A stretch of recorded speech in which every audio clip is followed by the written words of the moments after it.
Had enough of the Sussexes. Join Dan 9 p.m. to 11 p.m. on GB News. Sundays on GB News from 9:30, it's Camilla Tominey. For a politics show with personality. Then at 11, Michael Portillo. For topical discussion, debate, some ethical dilemmas, and sometimes even a sense of the ridiculous. And at 1 p.m, me, Alistair Stewart. Every Sunday on GB News, the People's Channel, Britain's news channel.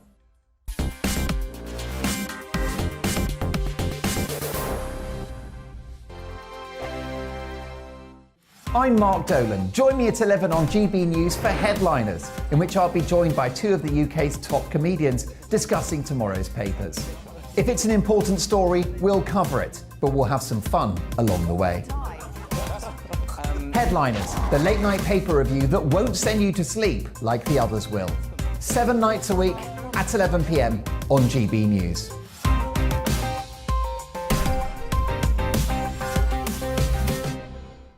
Monday to Thursday nights on GB News. At 6, it's Deebs & Co. 7 o'clock, Farage. At 8, join Mark Steyn. And at 9, Dan Wootton Tonight, followed by Headliners. On TV, radio and online. This is GB News. Monday to Thursday, 9 p.m. till 11 p.m. Join me, Dan Wootton. I'll bring you the sharpest takes and hottest debates. Do you not believe in prison? I don't believe in prisons. I'm completely stunned. I guarantee you there'll be no spin, no bias, no censorship. I actually was personally quite offended by it.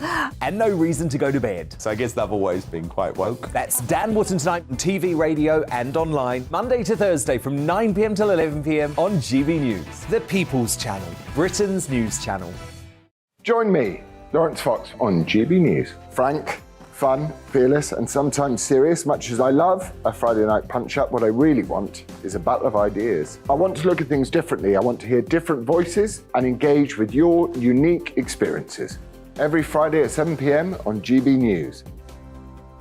Hello, I'm Esther McVeigh. And I'm Philip Davis. Whether you're watching or listening on TV, online or on radio, we handpick the latest stories, debates and expert opinions for your weekend. So whether that's politics, news or showbiz, we've got it covered. Join us every Saturday morning at 10 o'clock on GB News.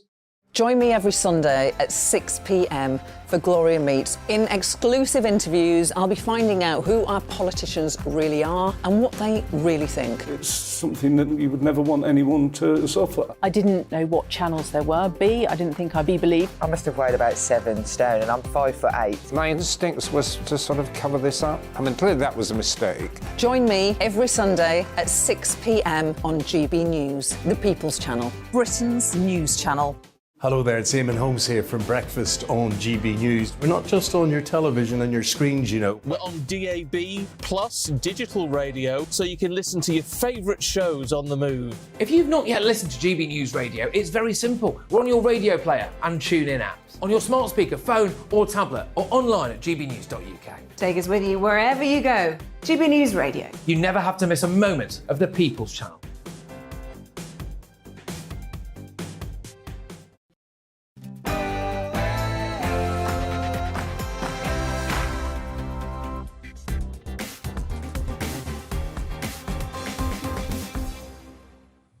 Back again. Hey, welcome along to Tuesday's edition of the Mark Steyn Show. With me, Patrick Christys. We have a packed show for you this evening with everything from the Home Office openly criticising their own policies. You will not believe the statement that the Home Office issued, to a battle between Pentecostal and Catholic priests. This show has got it all. It's got it all. GB News' very own Paul Hawkins is at the site of a hotel in Northamptonshire, and we'll be hearing from him very, very shortly, as a local parish council have just held a public meeting on the Home Office's decision to requisition this luxurious Highgate House hotel. There are 500 people in that village.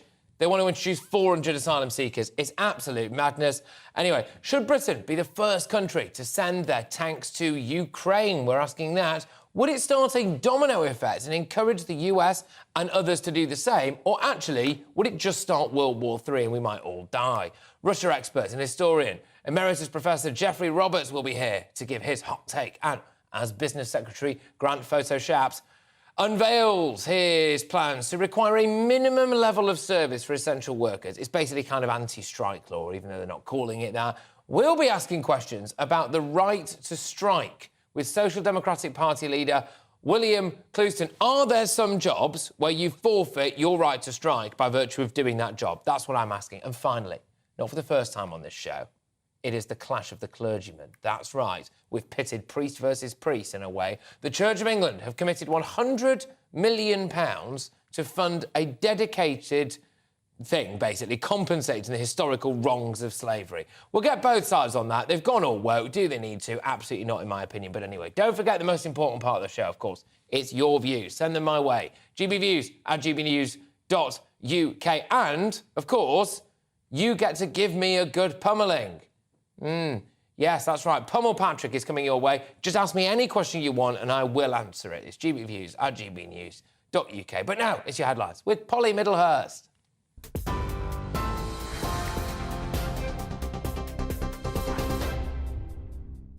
Patrick, thank you. Good evening to you. Our top story tonight. Unions have condemned a newly proposed law that could force minimum service levels for public sector workers during industrial action. And the government's confident it will be passed this year. The bill would apply to health, fire, education, transport and border security services. And under the law, unions could be sued and staff could be sacked if adequate cover isn't provided during strike action. The leader of the RMT has called it an attack on human rights. And the TUC says it'll hold a national Protect the Right to Strike Day on the 1st of February. The Business Secretary, Grant Shapps, told Parliament the measures would, however, protect the public. To deny and to vote against legislation that brings in minimum safety levels to help our constituents is to attack their security and their welfare. Well, Labour has vowed to repeal the legislation if it wins the next general election. Deputy Leader Angela Rayner says the NHS was failing before the strikes even started. Is my constituent Spina, who waited over an hour for an ambulance, who died waiting for an ambulance, and that was not on a strike day. That is because of the disastrous chaos we have in the system under this Conservative government. And news of strikes in Scotland. Primary school teachers across Scotland went on strike today and secondary school teachers will walk out tomorrow after failing to reach a pay agreement with the government. Unions are demanding a 10% pay rise, but the Scottish Government have offered 5%.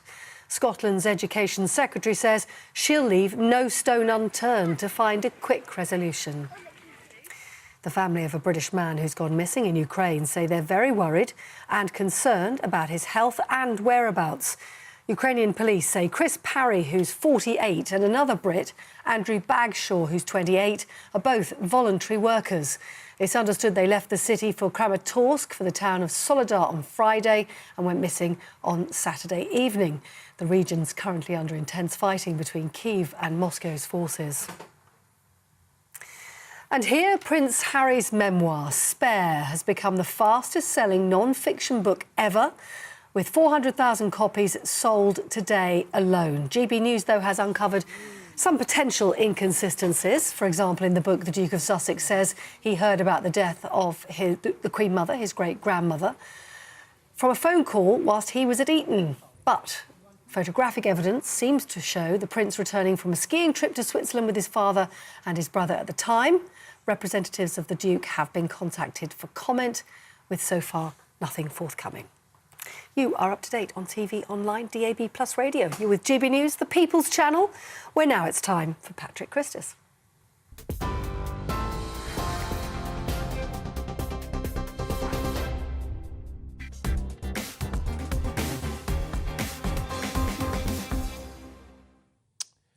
The use of hotels to house channel migrants is unacceptable.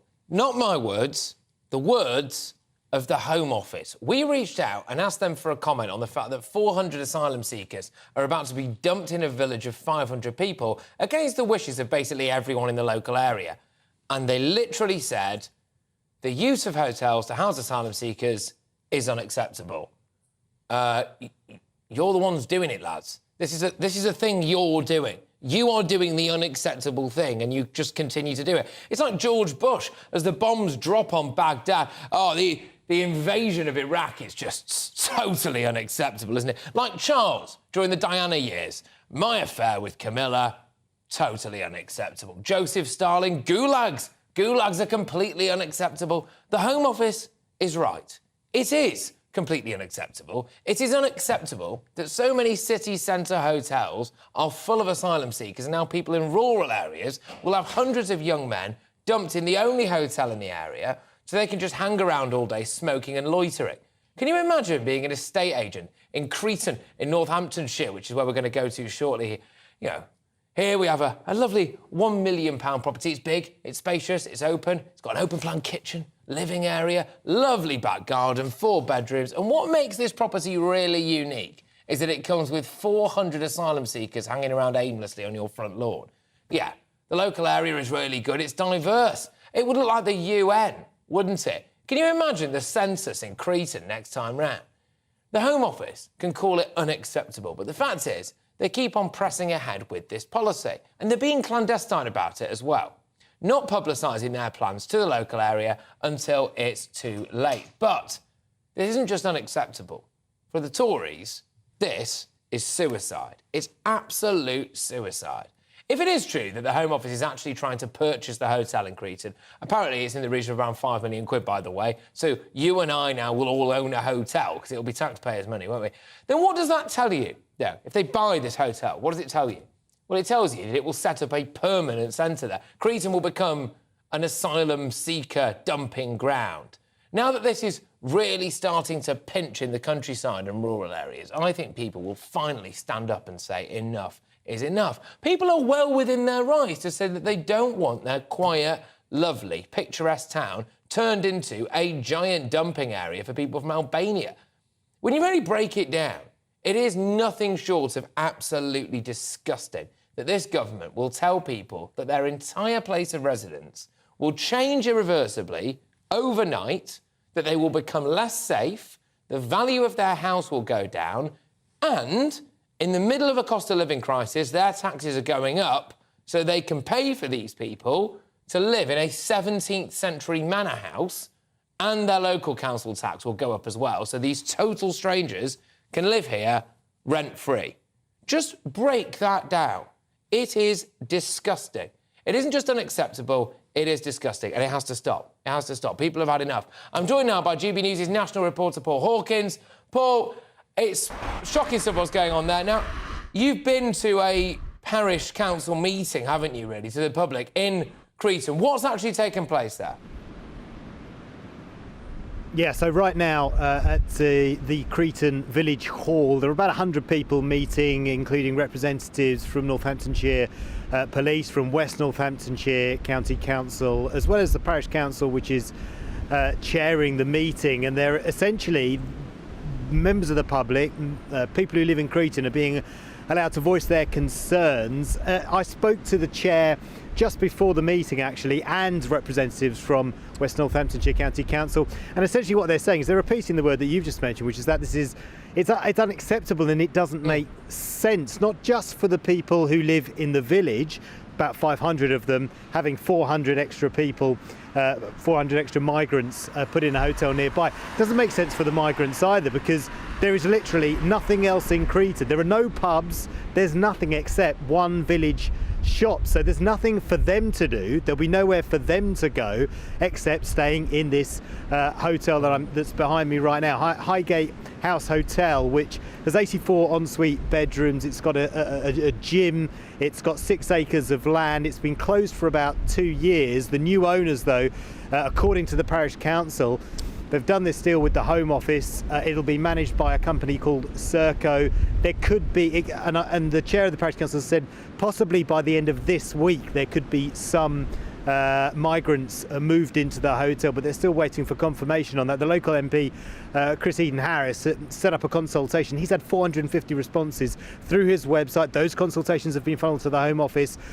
The Home Office are listening to those responses, although it's fair to say that listening to the Parish Council, they're not happy with the Home Office's level of communication. But just to give you the Home Office response, because I have spoken to them today. They say they don't comment on operational arrangements for individual sites used for asylum accommodation. They say they engage with local authorities as early as possible whenever sites are used for asylum accommodation and work to ensure arrangements are safe for hotel residents and local people. But the reason why they call their own plan unacceptable is because this is really, it's emergency measures, to be honest. There are 140,000 people waiting to have their application processed. The average waiting time is 15 months in 2021. In fact, if you go back to 2014, it was about 6 months. It's now 15 months. I've spoken to asylum seekers, certainly in the north of England. They've been waiting. I spoke to one lady who'd been waiting 8 years to have her application process, during which time the taxpayer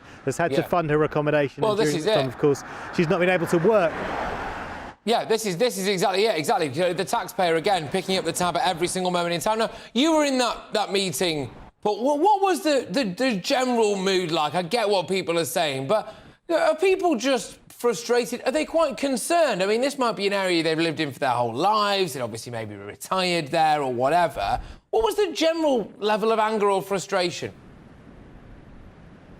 I'd call it sort of bewilderment, puzzlement, worry as well, because as I say, they're worried about where they live. They're worried about how the village would cope. They're also worried for the migrants themselves about what they would do. So it's not a solution that works for anyone, frankly, but the Home Office doesn't have much choice. It's got a huge backlog of asylum applications and it's got nowhere to put them. If you think of it like a pipeline, there are more people coming across the channel, they're moving into the system, they're moving into these centres where they're temporarily housed, and then they have to wait an enormous length of time to have their application processed, and during which time there's nowhere to house them. And of course they can't apply for asylum from overseas, not unless you're Ukrainian or you apply through the Afghan resettlement scheme, or you apply, or you live in Hong Kong. If you're from any of the other countries, Iran, Iraq, Syria, etc., then there's no way for you to apply. And of course, we know about Albania as well. They're one of the top 5 countries of origin that now apply for asylum in the UK.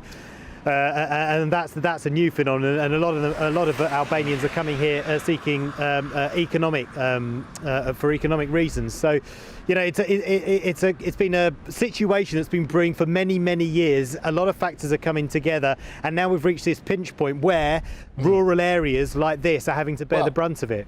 Well, this is it. I mean, I've had people getting in touch saying, well, why are you only caring about it now it's rural areas? That's absolute nonsense. We've been talking about this here for a very long time. It's just the fact that it's almost like an urban sprawl, isn't it? But with migrant hotels. And I can't help but wonder whether or not this is how a lot of people out in the leafier parts of the country will finally come to realise that maybe what's been going on in the Channel actually is affecting them, because now it is genuinely affecting them if a hotel like this is coming to their area. Paul, can I ask you, I'm sorry if you've already said this, there's just so much detail to take in here, but so is the Home Office definitely looking to buy this hotel? Just quickly, Paul, because this would imply that they want it to be some kind of permanent asylum centre, I suppose. No, as I understand it from the parish council, this is privately owned, and effectively it's been kind of contracted out. There's a deal that's been done with the Home Office to move migrants in. We don't know how long that would be for, and the maximum number is 400. There are 87 bedrooms here, so you can do the maths on that one. But no, it's not being sold to the Home Office. It's still privately owned, as far as that's the arrangement that we understand. But of course, the Home Office doesn't comment on these kind of operations. Well, no, exactly. Look, Paul, thank you very much, and a stellar shift that you've done today, bringing us bang up to date with all of this stuff. Paul Hawkins, our national reporter in Creighton, in Northamptonshire, reacting to the fact that, and this, by the way, is going to come to a town or a village near you. If you live in an area now that's quite rural, maybe there's only a few hundred of you there, and there's a hotel nearby, just mark my words, there is now every chance that your area will change irreversibly as a result of this. They're looking to, in an area with 500 residents, put 400 asylum seekers, nearly double the population. We don't know where they're from, this lot. We don't know what their intentions are a lot of the time. We don't, frankly, know anything about them, really, mainly because in a lot of cases they won't actually tell us. But a Home Office spokesperson says the number of people arriving in the UK who require accommodation has reached record levels and has put our asylum system under incredible strain. The use of hotels to house asylum seekers is unacceptable, yes. There are currently more than 37,000 asylum seekers in hotels, costing the UK taxpayer £5.6 million a day. Now, clearly what they're trying to do there is say, all right, look, this is why we need to do things like change the laws. This is why we need to do things like be tougher with them. It's like why we need to speed up the asylum process. Yeah, fine, but you have had years in order to do this. Now, I don't think anyone particularly thinks this is a good idea. I tell you what, though, the biggest block in this country right now is people who are like the woke brigade, the refugees welcome brigade. Because actually, I think the vast majority of ordinary people like you and me and most people that we know would think this is unacceptable. Anyone would. The local taxpayer thinks it's unacceptable. You're paying for this twice. You're paying £5.6 million a day for the overall asylum seeker hotel scheme. And then on top of that, if you have one in your local area, you're paying for that again because the public services in that area, social housing, education, mental health facilities for a lot of the children as well, for example, £1 million a day. It's costing, £1 million a year, I should say, it's costing in the Royal Borough of Windsor and Maidenhead. So you're paying for it twice. You're paying it at a national level and a local level. It's unacceptable. The thing getting in the way of anyone doing anything about this are the sopping wet lefties, OK? And basically what I think needs to happen is dump them in their area and then they'll come to their senses. Anyway, there we go. Coming up, we're going to hear your thoughts on all of this madness. Plus, tanks a lot or tanks for nothing? Should Britain be the first country to start sending tanks to Ukraine? What will that really mean? We're going to get historian Jeffrey Roberts. His hot take in just a minute. Put the kettle on. I will see you in 2.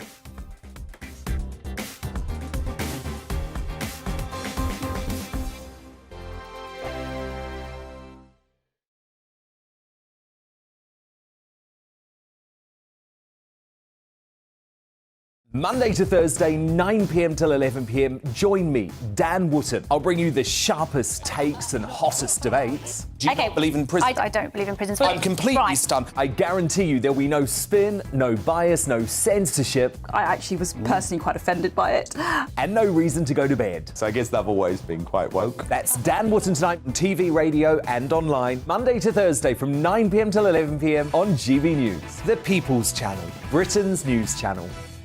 Every morning from 6 o'clock, we'll wake you up with GB News Breakfast with all the stories you didn't know from the night before. So whether it's serious news, entertainment or your own views from all over our great nation, we're here to kick off your day with a smile. The national media should be reflecting and reporting what's happening here. You will notice the northwestern accents.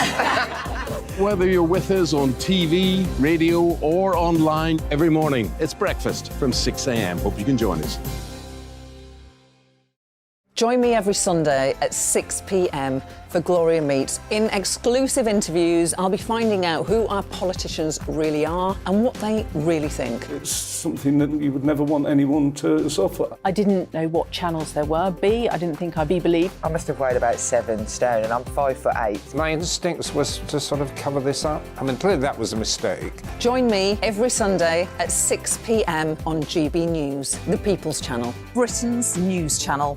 Hello there, it's Eamon Holmes here from Breakfast on GB News. We're not just on your television and your screens, you know. We're on DAB plus digital radio, so you can listen to your favourite shows on the move. If you've not yet listened to GB News Radio, it's very simple. We're on your radio player and tune-in apps, on your smart speaker, phone or tablet, or online at gbnews.uk. Take us with you wherever you go. GB News Radio. You never have to miss a moment of the People's Channel. My name's Tom Harwood and join me 9:30 a.m. every weekday for The Briefing, your one-stop shop for everything you need to know about what's going on in politics today. I wonder if this is a deal that might need to be like the biscuits in this factory, twice baked. Is there not an opportunity here to win out against the extremes? Tom Harwood, GB News. What are you going to do about it? Things should have been done differently, and they certainly are being done differently. Don't miss it. The Briefing with me, Tom Harwood, 9:30 Monday to Friday on GB News. Hello, I'm Simon Evans. Join me on GB News for Headliners at 11 p.m, where I'll be joined by 2 of the country's top comedians as we take a look at tomorrow's newspapers tonight. If it's a big story, we'll be covering it, I guarantee, but we'll also have some fun along the way. That's GB News Headliners at 11 p.m. We won't put you to sleep, unlike some of the other paper review shows out there. So join us, 11 p.m, 7 nights a week.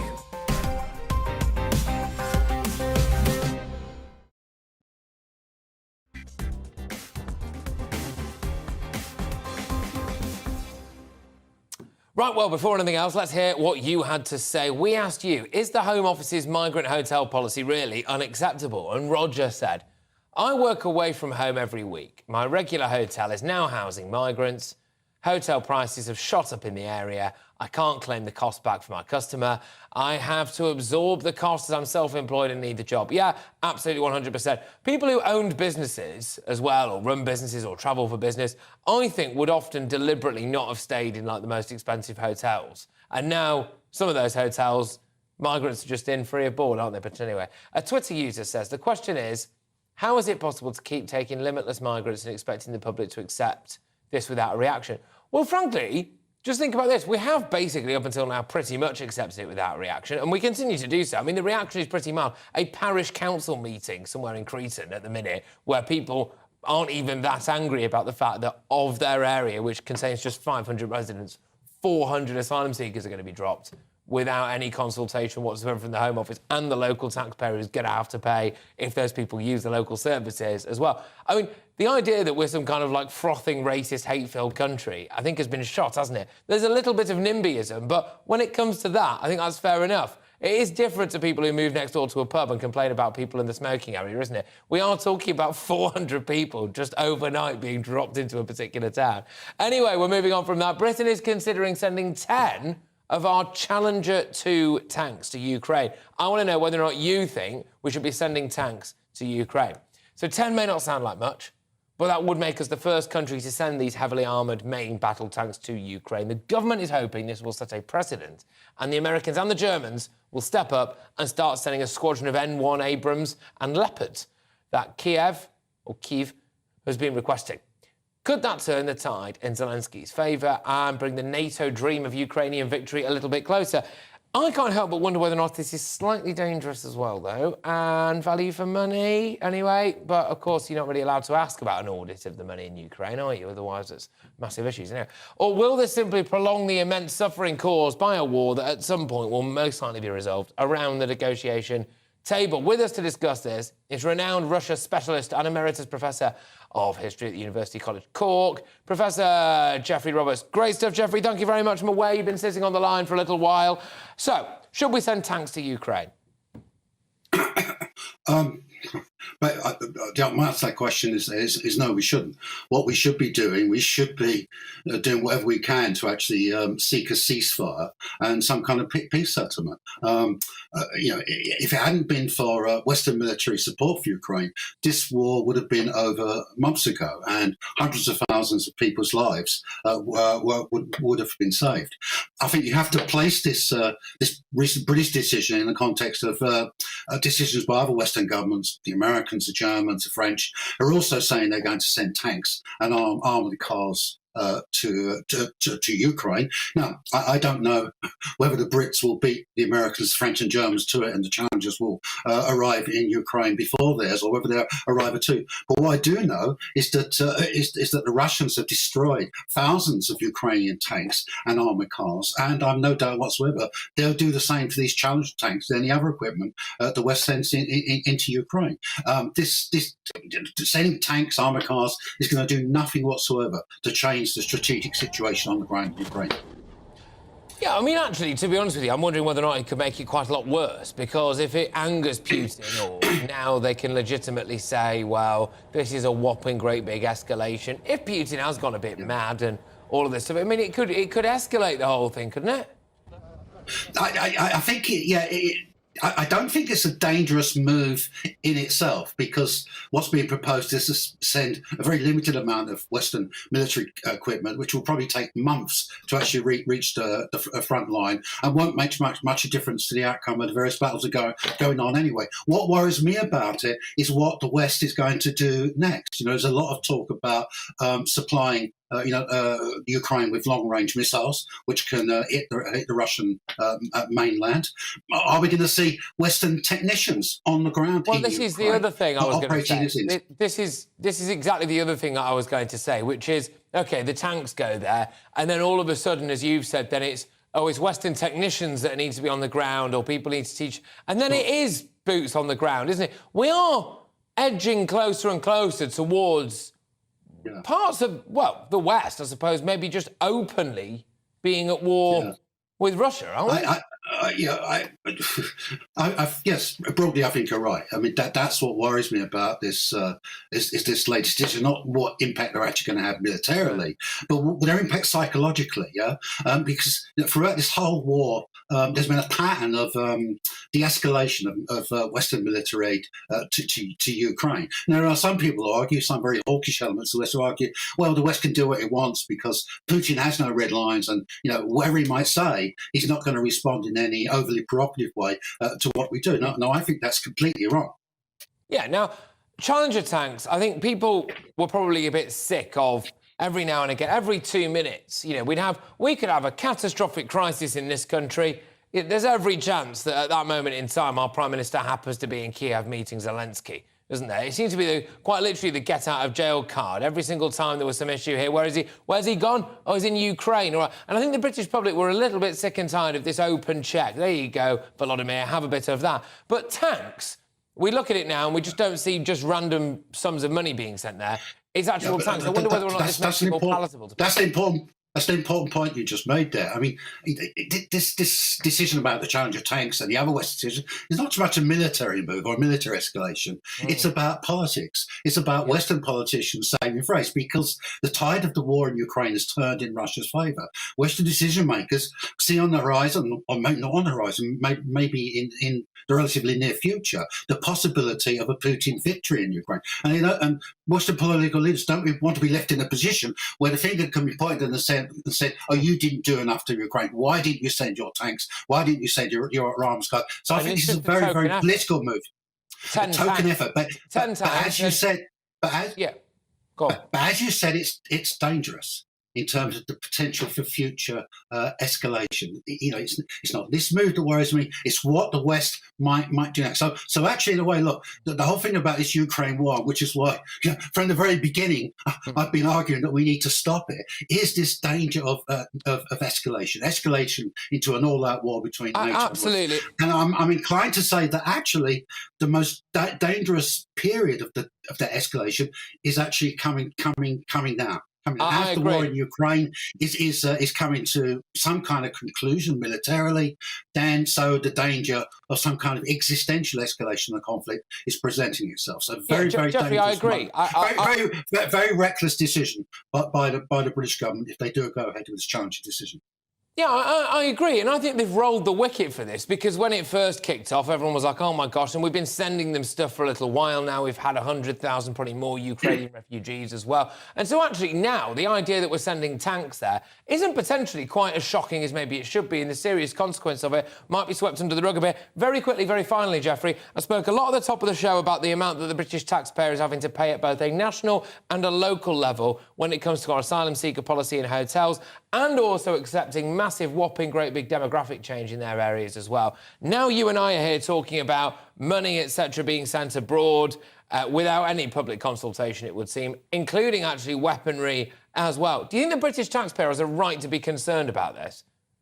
Well, the thing is, of course, I live in Ireland, so it's not really my direct concern. Actually. But what I will say is this in relation to your previous argument. Obviously, there are millions of Ukrainian refugees in Europe, and many of them in Britain and Ireland as well, and they represent a massive kind of social challenge for these societies, right? And the danger is there could be millions more heading for Britain, heading for Ireland, heading for Europe. So the way to the most fundamental way to deal with that problem is to bring the war in Ukraine to an end as soon as possible, to start rebuilding the Ukrainian economy from its devastation, so that these Ukrainian temporary asylum seekers, temporary refugees, they can actually return home and live in peace. Well, that's the thing, and it'll be interesting, won't it? Thank you very much, Jeffrey. Great stuff. Great to have you on the show, and we'll be talking again very soon, no doubt. That's Jeffrey Roberts there, who is Emeritus Professor of History at the University College Cork, and, of course, just an internationally renowned Russia specialist. I suspect, echoing a lot of the views that you at home are feeling right now, we're paying through the nose for what's been going on with these migrant hotels. We're paying through the nose for what's taking place in Ukraine at the minute. And all the while, we're being told that we're skint right here. Anyway, coming up, the leader of the Social Democratic Party, William Clouston, who's been sitting very patiently for a very long time, actually, with me right here in the studio to discuss the right to strike as Grant Photo Shaps announces new controversial plans. Plus, Should the woke Church of England be paying back slave trade reparations to compensate for their links to it? I'm not sure. Anyway, we'll be debating this with two clergymen. Now, it's yet again on this show I've gone priest versus priest. You'd love to see it. You won't want to miss it. I'll see you after the break.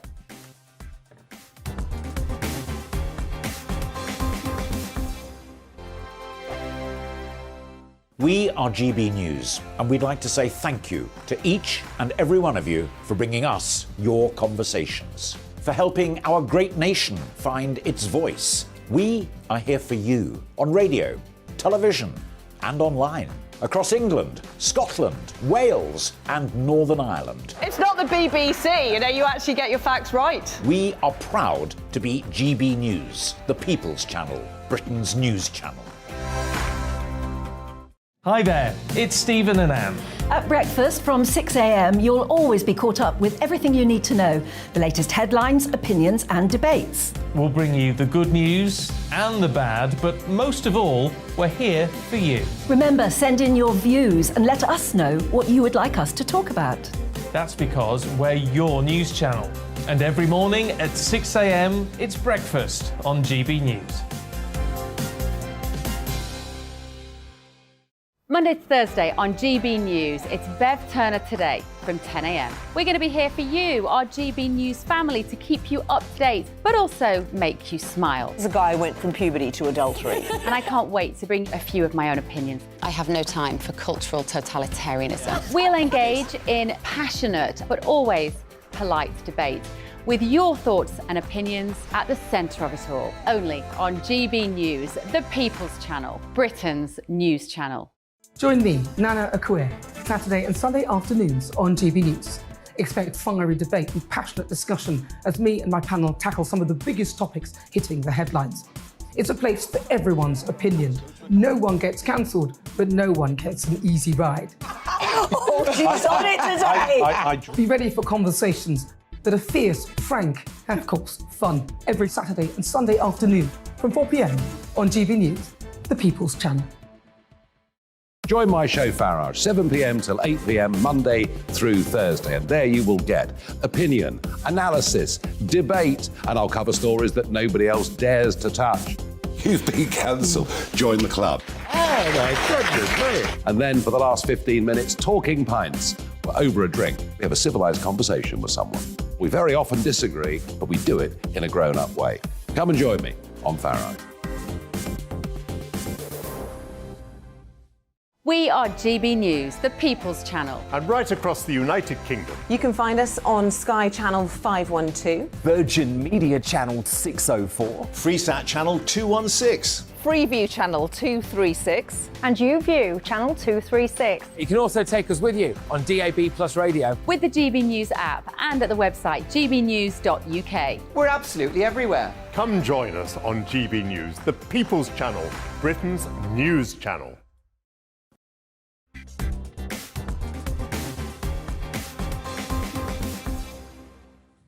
Business Secretary Grant Shapps has today revealed a new bill requiring minimum levels of service from NHS staff, firefighters and railway workers during any industrial action. This minimum level of service means workers who would like to strike might not be able to. The bill, which is set to pass in as quickly as 6 months, has stated that unions and staff who breach minimum service levels will lose employment protections and could be sacked. Someone who's spoken out about this bill is the leader of the Social Democratic Party and someone who I've only ever met via Zoom before, so I'm very pleased to admit now actually exists in real life. It's William Clouston. William, how are you? Good to be here. Are you dead against this, then? Yeah, I think it's another publicity stunt, actually. Nothing they do at the moment can help this present crisis, right? Because it's got to get through the Lords, and it possibly won't. Also, they don't have a mandate for this. You know, they had a limited mandate in their 2019 manifesto to have no, minimum service level for trains, and now they're extending it to fire service and everything else. It is desperation because they've messed up. I could argue, just on that, the train thing I care less about, as indeed the British public do, I think. When it comes to firefighters, I, thankfully, touch wood, have never had to call the fire department. But if I was about to burn to death, I think I would be of the mind that lot shouldn't be allowed to be on strike that day. You'll find that most fire services, even when they're on strike, have minimum provision, actually, and it's the same with nursing as well. So a lot of this happens anyway. This is why I've called out the government many times recently on publicity stunts. Rwanda scheme is a publicity stunt. It won't work. Well, it's not happened yet. It's not happened. It won't happen. I said that at the time. It's just a publicity stunt. It can't happen. If they were serious, they'd have to undermine the legal basis for people coming and staying. And they don't do that, so they're not serious. So, but what I've talked about is actually the broader causes of this. How do we get here? All this flailing around the cost of living crisis, the government's responses to it, publicity stunts like this, these are symptoms of a broader problem. The basic problem, we've got a trade problem. This country's got a trade problem. We buy more than we sell, and no government, New Labour or Tories, have done anything about this for years, literally, and it's in the trade balance. Let's have a look at the bigger picture stuff then, because I have been saying this for a long time, which is that there's been no vision. It seems to me, and I just wonder whether or not the media has had a bit to play in this, because it seems to be that we have, in new politics, it's all about sound bites. It's all about 20 seconds, make your point, your slogan, together, stronger, or whatever, all that rubbish, right? And actually, I think that undermines ideology and having a clear, coherent vision. Well, very few people in the Tory party have any ideology actually now. And actually, I would argue the few that do have the wrong one, which is sort of basic unilateral free trade. They're sort of free trade maniacs. And there are people like Liz Truss that go off and do Japan trade deal. That trade deal is modelled to widen our bilateral trade deficit with Japan. And I'm just going to call it out now. It's going to make us poorer. It will make us poorer in the long run. That, you can only pay for imports in one of three ways. You can export something, you can sell something you've already made, or you can issue debt. And this successive governments, I think I would call out the Labour Party and the Tories are specialists in failure. Yeah, they are. But then this is a big problem, OK? Because if we've got, as we do have now, several massive issues facing this country, massive issues. In fact, we've dealt with a couple of them so far tonight, actually. We've got what's going on in the Channel, immigration as a whole, you could argue. We've got the cost of living crisis. Housing. We've got housing, goodness gracious me, housing, the NHS, right? Without, and I'm certainly not calling for this, before someone clips this up and I get the sack, without some kind of radical coup, we're not going to get anything different from what we've got now, are we? And what we've got now is just sticking plaster politics. It is, but we think long term, and some of the things we say will be tough. We on housing, we propose a state getting back in the business of building houses. That's basically what's gone wrong. We've destroyed the state's capacity to build houses. You end up with a housing crisis, and that has to be repaired. And you have to be serious about it. Likewise, on trade and industry, we've called for some trade friction to reindustrialise. We don't make anything, Patrick. We don't. No, we don't, and that's a crime. Crucial. That is a crime that we do not make enough stuff in this 9%. No. And then we do, by the way, then we import it from absolute despots. Exactly, and we don't care about slavery. It's the worst Slave of both factories, forget about it, or polluting factories. It's so dishonest. Let's be honest. I'll make a deal with you, OK? We are a serious party. We have a very good green paper on this, which is The End of Indifference, Economics Green Paper. Excellent read. It's tough read. That's what we believe in, OK? Now, we will have over 100 candidates in the next election. If we get MPs in on that scale, we'll hold the balance of power. That's my offer. OK. Well, fair enough. It's a decent offer. One thing I would ask, though, and politely say it, which is the British public, I think, who I love, I think sometimes we get what we ask for. And if we are weak at times and we let the tail wag the dog and we roll over and die when it comes to some inexplicable elements of woke ideology, for example, or we, for a quieter life possibly, remove ourselves from common sense, or we become incredibly reactive. I appreciate the irony in me saying this, my job is to react to stuff. But with things like this, then we get the kind of politician that we create, and that politician is naff. Yeah, they are, and they're cowardly. And I think one of the biggest... we go around saying most of our problems, even the economic problems, are actually cultural, really. They're cultural, really. It's a failure to take seriously making anything here. It's a failure to buy British or want to buy British. All of these things start with not caring. And the migrant crisis is basically an exercise in that, an example. Exactly, of that. They've got they've got a 70-seat majority, Patrick. And they don't... If they can't... I would say to anyone thinking foolish enough to vote Tory, do you really think they would do anything? They've all the stuff that you hear from Sunak now, I don't believe any of it. Well, I just wonder, I think we've got time for one more before I get shouted out, but I do just wonder whether or not this is bad news for you, because I suspect that people are going to go more down the Reform UK route, whether they're going to go more down the idea of someone who more overtly well, I suppose right-wing, really. Well, yeah, but the open borders, free trade hasn't really served us very well. And if you're in the Midlands or the North, actually, you want reindustrialisation, that's us. You want a housing programme, that's us. So, actually, we're talking to Reform UK, as you know. We've done a deal in South Yorkshire, working very closely with them. I had a meeting with them on Saturday. So that's interesting. Yeah. Any more on that? Well, we've done an electoral deal. It's a limited deal. We've got no stand dealers in 6 seats each. And in South Yorkshire, we have joint description. So we're fighting that together. It's quite exciting. That's fascinating, actually. Yeah. A fertile ground. Yeah, we'll do well. We'll do well. Watch this space. What would be the aim? We want to win seats there. We will win seats. Reform have a slightly better, they're a bigger party than us, to be honest, about that. But we'll see. We'll do very well. We've got most of Sheffield, I think, so we'll see. And actually, this is interesting. Sorry, I'm dragging this out now because you just dropped a bombshell at the end here. But there are elements of you and Reform, I think, that are actually very workable together. Yeah, there are about 4 or 5 things that we agree with. We want to control immigration. We think we're good enough to govern ourselves. That's important. Yes. We want electoral reform. We want constitutional reform. We disagree with them about the economics, and that does affect a few things, but we're growing up enough to work together. Well, watch this space. Thank you very much. I've enjoyed that. Pleasure. We didn't talk much about the strikes, but we didn't have to. We did something more interesting anyway. Willie Clouston there is the leader of the Social Democratic Party. Right, coming up, what do you make of that, people? I thought it was rather good. Coming up, the Church of England, the woke Church of England, have announced a £100 million plan to help address their shameful past linked to the slave trade. We ask how far back should historical reparations go. I will have 2 members of the clergy on this, Pentecostal Bishop Joe Aldred and Associate Editor of the Catholic Herald, Dr Gavin Ashenden. There we go, we're going toe-to-toe, dog collar to dog collar. And it was almost time for my favourite part of the show, when you, the British public, my people, my loved ones, my fans, get to give me a good pummelling, that's right. And don't you hold back. Send in your views, ask me anything, gbviews@gbnews.uk. That's all to come, don't go anywhere.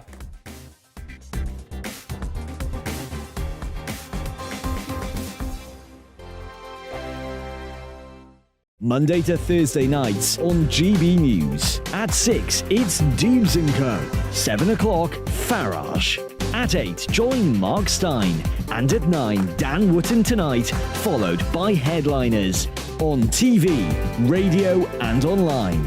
This is GB News. Here on GB News Live, we'll be keeping you in the picture, finding out what's happening across the country and finding out why it matters to you. We'll have the facts fast with our team of reporters and specialist correspondents. Wherever it's happening, we'll be there from 12 noon on TV, radio and online. GB News, the People's Channel, Britain's news channel. Hello, I'm Michelle Dewberry, and you can join me every weekday 6 till 7 on Dubes & Co. Me and my panel will get stuck right into the day's events, and I can tell you, in fact, I can warn you, expect some robust debates, some strong opinions and perspectives from both sides of the fence. It's about you at home as well. I love to read out all of your comments, or at least as many as I can. So join me, Michelle Dewberry, Monday to Friday, 6 till 7 on Dubes & Co. We are GB News, the People's Channel. Why not take us home with you by visiting the GB News shop at gbnews.store. You'll find all the official merchandise, a really good present actually for yourself, your friends or your family. We ship across the UK mainland at no extra cost. GB News, the People's Channel. I'm Mark White. As GB News Home and Security Editor, I cover those key issues that are so important to you. Our authorities, our communities doing all they can to combat violent crime. With the public services under unbearable strain, why are we still failing to control our borders? Defence, the first priority of any government, has been continually hollowed out. Can we trust our politicians to protect the armed forces? Join me, Mark White, on GB News. We are GB News, right across the nation. You can get us on television, on radio, on digital. We're absolutely everywhere. Amazing! You see, amazing! You remind me of me in the European Parliament. But here's the most important bit. We are not part of the mainstream establishment. We think and speak just like you do. We are the People's Channel. Magnificent. That's really, really thoughtful. Come and join us on GB News, the People's News Channel.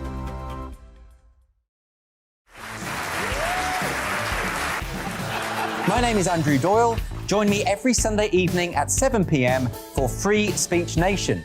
This is a show where we address current affairs and news stories of the week with the help of two wonderful comedian panellists. I brought in comics because I want to give it a lighter edge, and also they work for less. See you there.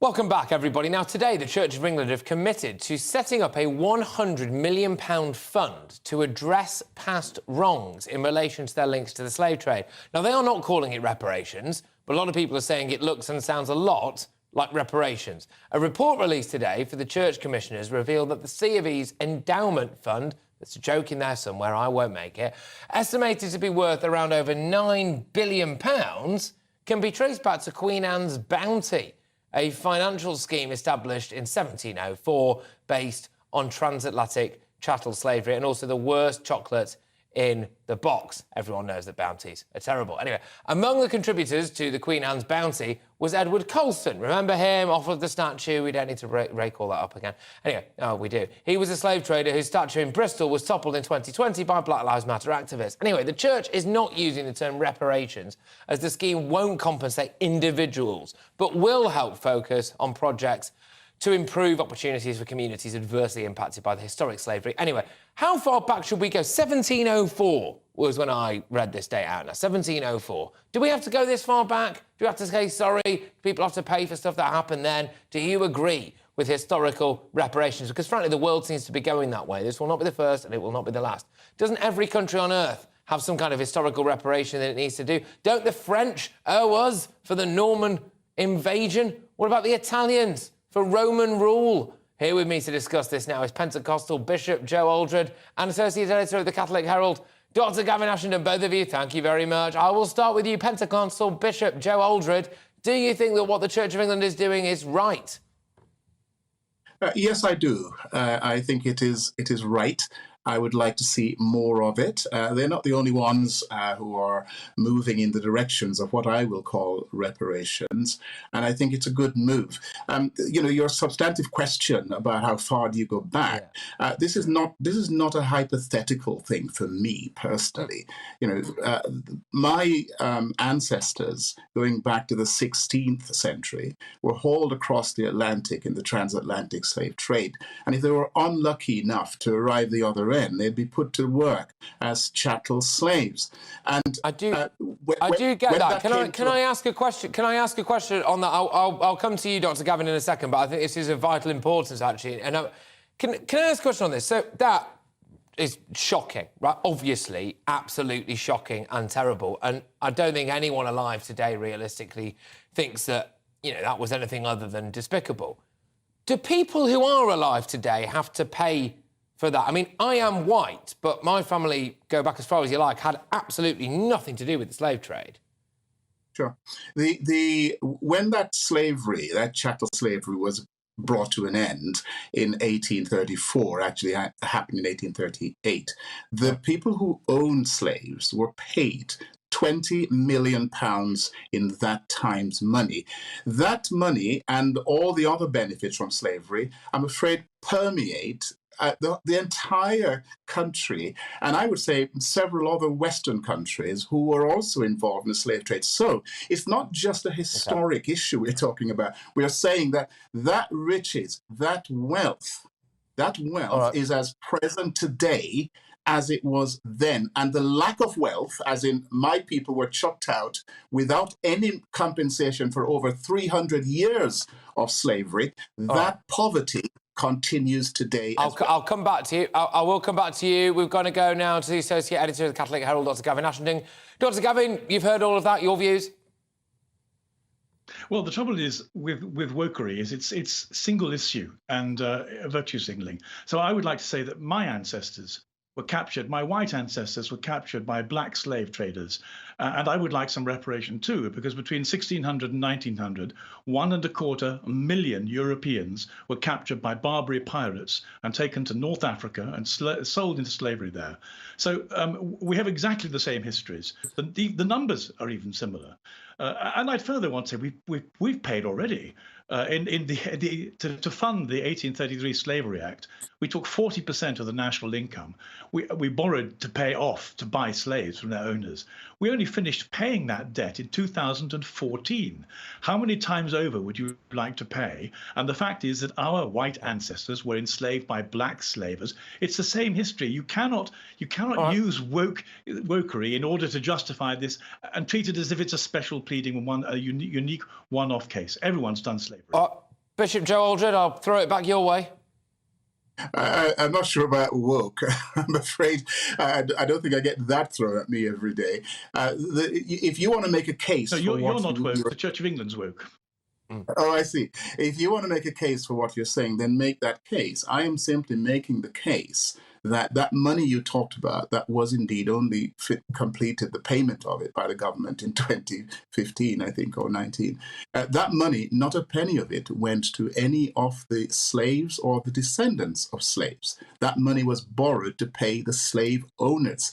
My point is that money has percolated into British society, and it is from that. People like me, my parents came here in the 1950s as economic migrants. Why? Because Jamaica was a very poor place and they couldn't find the sustenance there. So they came here because there were work here. Why is there work here? Because of that history.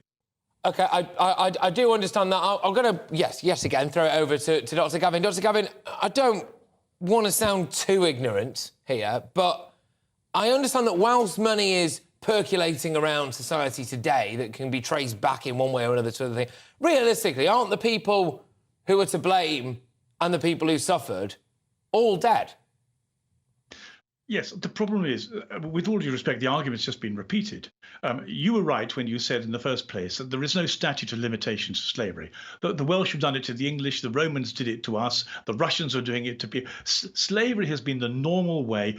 Deformed human beings have badly treated one another. You can't just take the dreadful, tragic African experience and lay it at the hands of the Europeans and say nothing else counts. The fact is, we really did have 1.25 million white people sold into slavery by black African traders. You can't just say we're going to treat only the Americans, the American situation, and not take recognition of the fact that slavery has been a worldwide phenomenon. I mean, it's one we'd like to say we've grown out of it. We haven't grown out of it. We're still practicing it. There's no point at which you can say slavery was a single issue that took place 200 years ago with the Africans. All right, just on that, because we were just a bit pressed for time. I mean, I think that's an interesting point. Bishop Joe, I have got to put that to you. I mean, black people were enslaving other black people. We just had the point there made by Dr. Gavin that white people over the course of history have been enslaved as well. I mean, do I have a right to ask some people in Africa for reparations?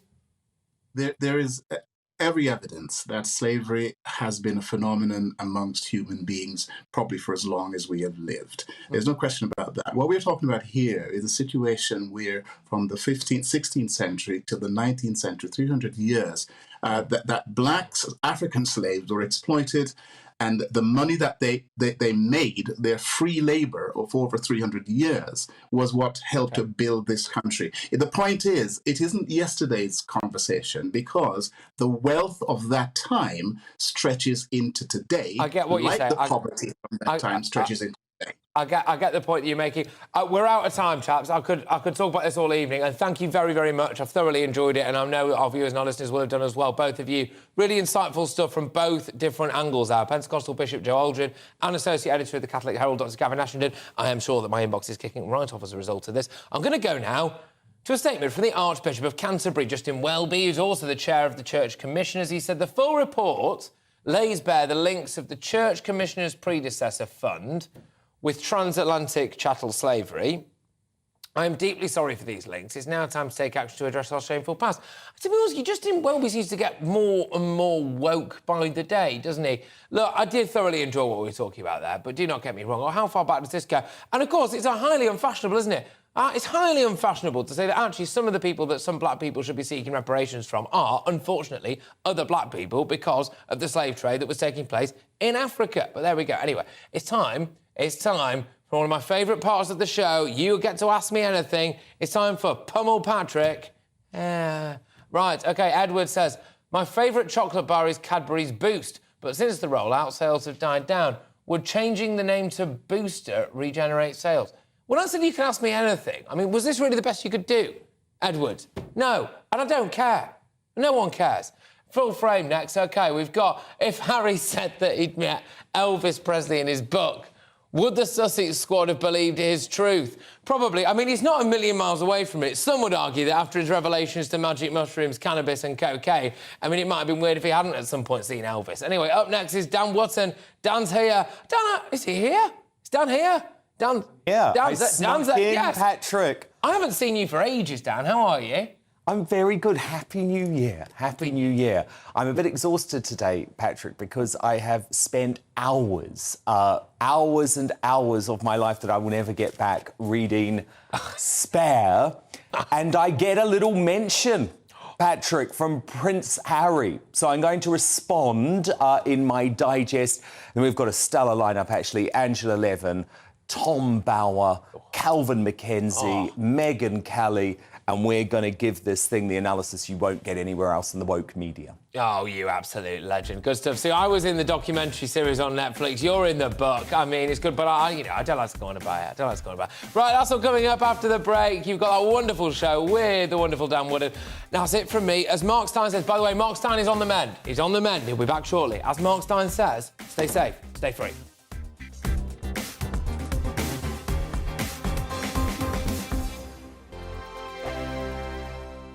I'm Mark Dolan. Join me at 11 on GB News for Headliners, in which I'll be joined by two of the UK's top comedians discussing tomorrow's papers. If it's an important story, we'll cover it, but we'll have some fun along the way. Headliners, the late-night paper review that won't send you to sleep like the others will. 7 nights a week at 11 p.m. on GB News.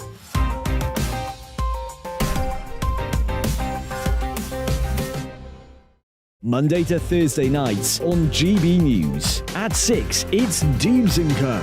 7 o'clock, Farage. At 8, join Mark Steyn. And at 9, Dan Wootton Tonight, followed by Headliners. On TV, radio and online. This is GB News. Monday to Thursday, 9 p.m. till 11 p.m. Join me, Dan Wootton. I'll bring you the sharpest takes and hottest debates. Do you not believe in prison? I don't believe in prisons. I'm completely stunned. I guarantee you there'll be no spin, no bias, no censorship. I actually was personally quite offended by it.